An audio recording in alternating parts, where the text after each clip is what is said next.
Friends, இன்றைக்கி நம்ம வீட்டில் சப்பாத்தியும் பன்னீர் பட்டர் மசாலாவும் நைட் டின்னராக செய்ய போகிறேன்.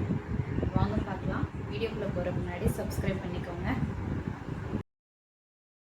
இப்போ இதுதான் ரெசிபி. நம்ம இப்படி தான் பண்ண போகிறோம். 200 கிராம் பன்னீர் எடுத்திருக்கேன். அது நல்லா கட் பண்ணி வச்சுக்கிட்டேன். இப்போ அடுப்பில் ஒரு பேன் வச்சு கொஞ்சம் எண்ணெய் ஊற்றிக்கிறேன். என் பொண்ணு தான் பன்னீர் டோஸ்ட் பண்ணுறா.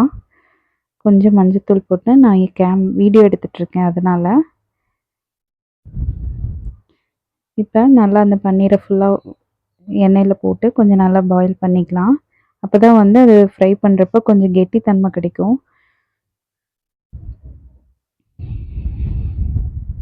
இப்போ அதை எடுத்து வச்சுட்டு வேற ஒரு அந்த பேனில் கொஞ்சம் எண்ணெய் ஊற்றி இப்போ அதுக்கு தேவையான மசாலாலாம் அரைச்சிடலாம். வெங்காயம், தக்காளி எடுத்து வச்சுருக்கேன். கொஞ்சம் பட்டை, கிராம்பு, சோம்பு எண்ணெயில் போட்டிருக்கேன். இப்போ வெங்காயத்தை போட்டுறேன்.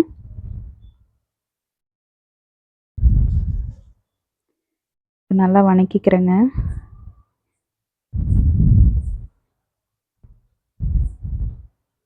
கருவேப்பிலை உருவி போட்டிருக்கேன். இப்போ நல்லா வணக்கிட்டு இருப்பேன். தக்காளி 2 தக்காளி எடுத்திருந்தேன். 2 வெங்காயம், 2 தக்காளி நல்லா வணங்கட்டும். கொஞ்சம் ஒரு 4 பல் பூண்டு, 2 துண்டு இஞ்சி, கொஞ்சம் கல்லுப்பு போட்டு நல்லா வணக்கிக்கிட்டேன். இப்போ வணங்கிட்டு இருக்கப்ப கொஞ்சம் மஞ்சத்தூள், கொஞ்சம் மிளகாத்தூள் கொஞ்சம் பத்தலை, அதனால இன்னும் கொஞ்சம் போட்டேன்.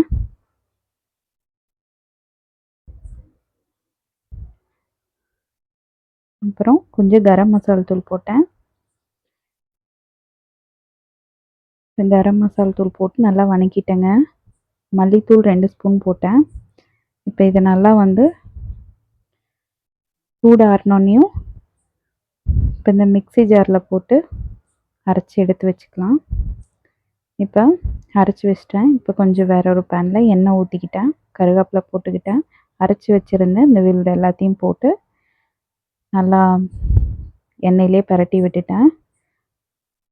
அதுக்கப்புறங்க இப்போ கொஞ்சம் தேவையான அளவுக்கு தண்ணி ஊற்றணும். இப்போ இந்த ஜார் கழுகுன தண்ணி எடுத்து வச்சுருக்கேன், அதையும் சேர்த்திடுறேன்.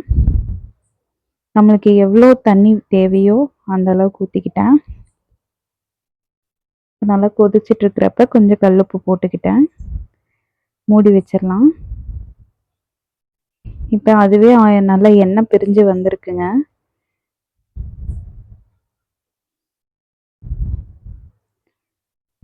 இப்போ அதில் கொஞ்சம் கஸ்தூரி மெத்தி போடுறேன். அது கொஞ்சம் நல்லா டேஸ்ட் கொடுக்கும். இப்போ இன்னும் கொஞ்சம் மூடி வச்சுக்கலாம்.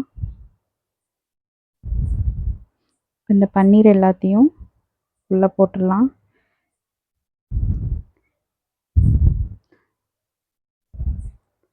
பன்னீர் நல்லா வேகட்டும்.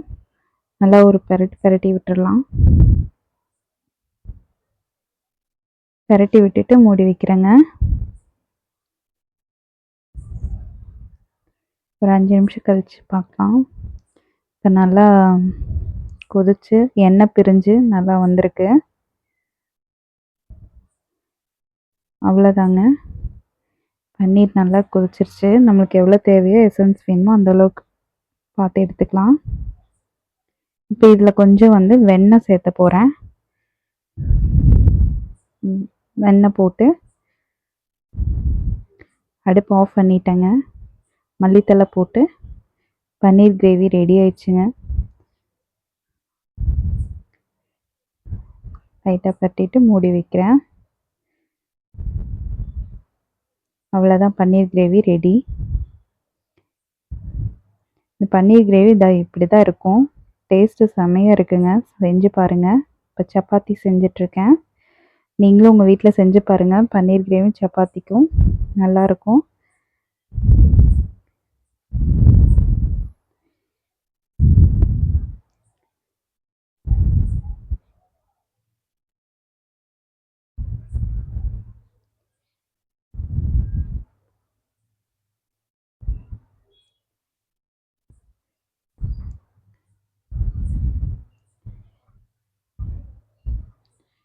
அவ்வளோதாங்க, சப்பாத்தி செஞ்சுட்டேன்.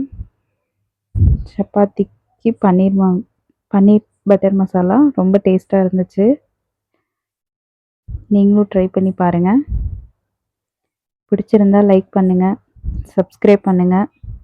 இப்போ தான் சப்பாத்தியும் பன்னீர் பட்டர் மசாலாவும்